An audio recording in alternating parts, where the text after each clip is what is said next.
Now, starting this new year, we are introducing a special segment, the Race to Power Explainer, where we will take you back to the basics of the biggest election story of the day. Tonight, we start from Bangladesh, where the polls are turning out to be a one-woman show. Sheikh Hasina has been in power for 20 years in total, and she looks set to extend that streak. Let's give you a little history lesson on Awami League, a party that once pioneered the essence of democracy in Bangladesh has now been accused of destroying it. Bangladesh is a country of 174 million people.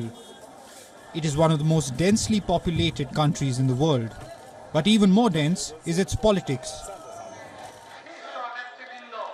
Today, the ruling Awami League party is being accused of murdering democracy. But this is the same party that once pioneered the democratic spirit in Bangladesh. Bangladesh got independence under its leadership in 1971. The party's leader, Bangabandhu Sheikh Mujibur Rahman, came to be known as the father of the nation. Soon after independence, Bangabandhu was assassinated and his family was forced to flee. The year 1981 changed the face of Awami League, and it has also changed the face of Bangladesh. Sheikh Hasina held office from 1996 to 2001, but that was only a trial run. She survived an assassination attempt in 2004.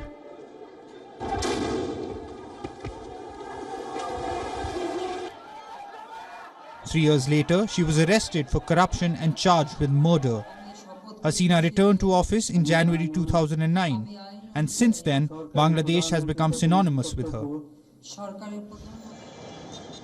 The Muslim-majority nation was once one of the world's poorest.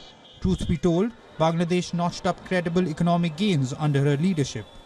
Its per capita income tripled in the last decade.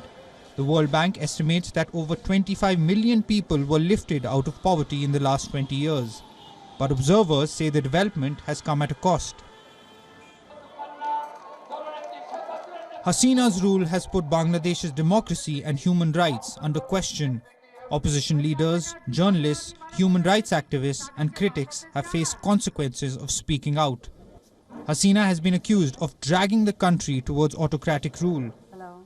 This August, over 170 global figures wrote to her to stop the judicial harassment of Nobel laureate Muhammad Yunus. But it seems to have fallen on deaf ears. This week, Yunus was convicted of violating Bangladesh's labour laws, a ruling that many see as politically motivated.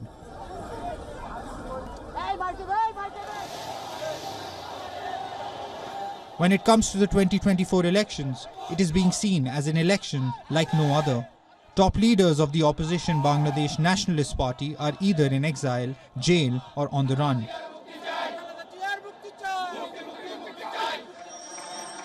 In the 1980s, Sheikh Hasina joined hands with her bitter rival, Begum Khalida Zia. The aim then was to hold pro-democracy street protests. Today, 78-year-old Zia is serving a 17-year prison sentence. The two women are locally described as the battling Begums, but the battle has now become a full-fledged war.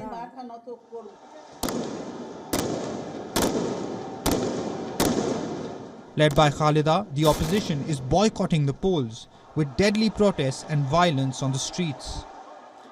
And in this backdrop, Sheikh Hasina is looking set for a fourth term.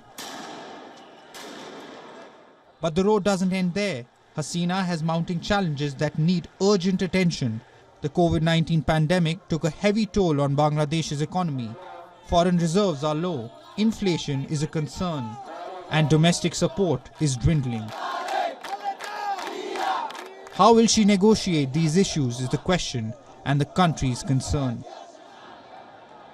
Bureau Report, WION, World is One.